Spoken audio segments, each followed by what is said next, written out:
हमने ग्लूकोज के रासायनिक गुण देख लिए थे, जिसमें हमने टोटल 5 गुण देखे थे ग्लूकोज के रासायनिक। पहला आएगा HI के साथ लंबे समय तक गर्म करने पर। दूसरा आएगा ग्लूकोज में कार्बोनिल समूह C डबल बॉन्ड O की उपस्थिति की पुष्टि करना, जिसमें हमने ग्लूकोज की रिएक्शन हाइड्रोक्सिल एमीन के साथ करवाई थी और हाइड्रोजन साइनाइड के साथ करवाई थी। फिर हमने देखा था नेक्स्ट ग्लूकोज की ब्रोमीन जल के साथ क्रिया। फिर हमने नेक्स्ट देखा था ग्लूकोज की एसिटिक एनहाइड्राइड के साथ क्रिया। एक ये वाली रिएक्शन को हमें याद रखना है, क्योंकि इसमें ग्लूकोज की रिएक्शन जब हम एसिटिक एनहाइड्राइड से करवा रहे हैं तो हमें ग्लूकोज पेंटा एसीटेट प्राप्त हो रहा है। फिफ्थ रिएक्शन थी ग्लूकोज तथा ग्लूकोनिक अम्ल की नाइट्रिक अम्ल से क्रिया। जब हमने ग्लूकोज और ग्लूकोनिक अम्ल की नाइट्रिक अम्ल से रिएक्शन करवाई थी तो हमें सैकेरिक अम्ल प्राप्त हुआ था। ये सभी रिएक्शन ग्लूकोज इसलिए दे रहा था क्योंकि ग्लूकोज में एल्डिहाइड समूह प्रेजेंट था। तो जो भी एल्डिहाइड्स होते हैं वो भी इन सभी के साथ में, जैसे कि HI, hydroxyl amine, hydrogen cyanide, bromine जल और एसिटिक एनहाइड्राइड और जो नाइट्रिक अम्ल है, इसके साथ क्रिया करके यही प्रोडक्ट्स देते हैं या इसी के जैसे प्रोडक्ट्स देते हैं। एल्डिहाइड्स ये प्रोडक्ट क्यों देते हैं? क्योंकि उनमें भी CHO समूह प्रेजेंट होता है और यहाँ पे ग्लूकोज में भी एल्डिहाइड समूह प्रेजेंट है। फिर हमने देखा था ग्लूकोज, ग्लूकोनिक अम्ल और सैकेरिक अम्ल की संरचना। फिशर ने OH समूह की जो थी वो सही व्यवस्था को बताया था। उन्होंने बताया था कि ग्लूकोज की स्ट्रक्चर इस तरह की होती है। संरचना फर्स्ट जो है वो ग्लूकोज की स्ट्रक्चर को शो करती है, संरचना सेकेंड ग्लूकोनिक अम्ल की स्ट्रक्चर को शो करती है और थर्ड जो है वो सैकेरिक अम्ल की स्ट्रक्चर को शो करती है। फिर हमने इसका नामकरण और समतल ध्रुवित प्रकाश के प्रति व्यवहार देख लिया था।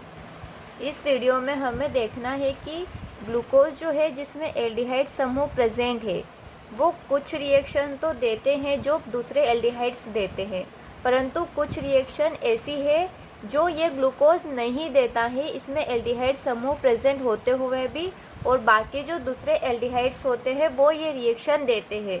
तो क्या कारण है इसका कि ग्लूकोज में एल्डिहाइड समूह प्रेजेंट होते हुए भी ये दूसरी रिएक्शन नहीं देता है, इसको हम समझेंगे।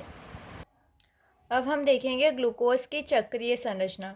ग्लूकोज की जो संरचना होती है वो ग्लूकोज 2 रूप में पाया जाता है, एक चक्रीय रूप में भी पाया जाता है और एक सीधी श्रृंखला के रूप में भी पाया जाता है।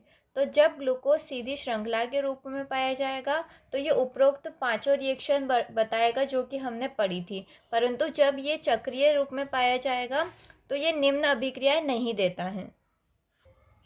इसमें आएगा संरचना फर्स्ट ग्लूकोज के अधिकांश गुणों को स्पष्ट करती है, परंतु निम्नलिखित अभिक्रियाएं इस संरचना द्वारा स्पष्ट नहीं होती हैं। संरचना फर्स्ट जो हमने देखी थी पीछे, ये जो संरचना फर्स्ट थी ये ग्लूकोज के बहुत सारे गुणों को तो दर्शाती है, परंतु कुछ अभिक्रियाएं इसके द्वारा प्रदर्शित नहीं होती हैं। क्यों नहीं होती है? क्योंकि ये ग्लूकोज की सीधी श्रृंखला वाली संरचना है। ग्लूकोज की चक्रीय संरचना भी पाई जाती है और वो जो चक्रीय संरचना होती है वो उपरोक्त अभिक्रियाओं को नहीं बताती। यहाँ पे हम देखेंगे शिफ परीक्षण। एक तो शिफ परीक्षण और ग्लूकोज का जो पेंटा एसीटेट होता है उसकी हाइड्रोक्सिल एमीन के साथ रिएक्शन। ये दोनों रिएक्शन ऐसी है जो ग्लूकोज की सीधी श्रृंखला को न बताते हुए ग्लूकोज की चक्रीय संरचना को बताती हैं। तो इसमें हम पहले देखते हैं शिफ परीक्षण। एल्डिहाइड समूह उपस्थित होते हुए भी ग्लूकोज NaHSO3 के साथ हाइड्रोजन सल्फाइड युक्त उत्पाद नहीं देता है। यहाँ पे हम देखेंगे कि ये ग्लूकोज है, ग्लूकोज में एल्डिहाइड समूह प्रेजेंट है, किंतु ये फिर भी सोडियम हाइड्रोजन सल्फाइड के साथ रिएक्शन नहीं करता और इस रिएक्शन को हम शिफ परीक्षण कहते हैं, अर्थात ग्लूकोज जो है वो सिर्फ परीक्षण नहीं देता है। वहीं हम अन्य एल्डिहाइड की जब बात करते हैं तो वे जो होते हैं सोडियम हाइड्रोजन सल्फाइड के साथ हाइड्रोजन सल्फाइड युक्त उत्पाद देते हैं। अतः इस रिएक्शन से हमें क्या पता चलता है? हमें पता चलता है कि ग्लूकोज में एल्डिहाइड समूह तो है परंतु वो फ्री नहीं है, वो चक्रीय रूप में पाया जा रहा है। अब नेक्स्ट देखेंगे ग्लूकोज का पेंटा एसीटेट की हाइड्रोक्सिल एमीन के साथ रिएक्शन। हमने ग्लूकोज की रिएक्शन एसिटिक एनहाइड्राइड से करवाई थी पहले, तो हमें ग्लूकोज पेंटा एसीटेट प्राप्त हुआ था।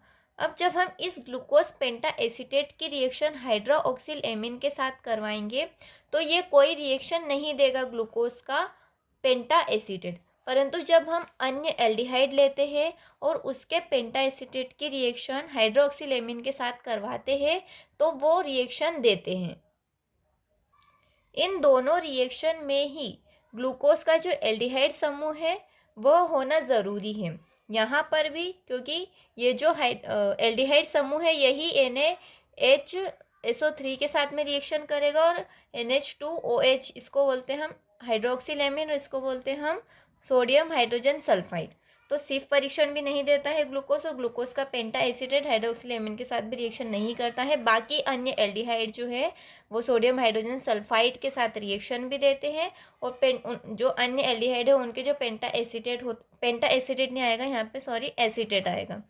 जो अन्य एल्डिहाइड होते हैं उनके जो एसीटेट होते हैं वो हाइड्रोक्सिल एमीन के साथ रिएक्शन करते हैं।